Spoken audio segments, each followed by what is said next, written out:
We may be able to see how God and angels intervened on our behalf when we didn't realize it. In heaven, those who endured bad things on earth are comforted for them. See, when Jesus,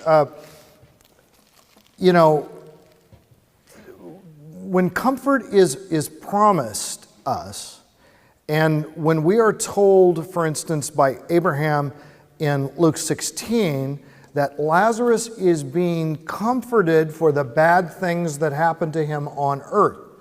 What does that tell you? Well, you can't be comforted for something if you don't have a memory of it, correct?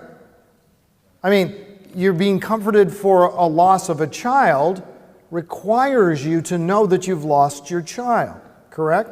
So if you're comforted for something, that thing has to be part of the equation.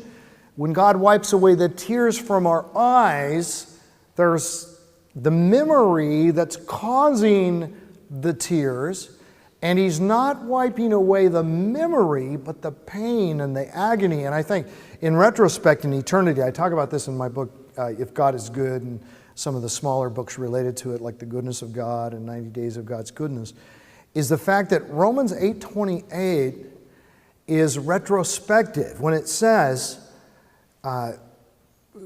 God causes all things to work together for those who love Him, to those who are called according to His purpose.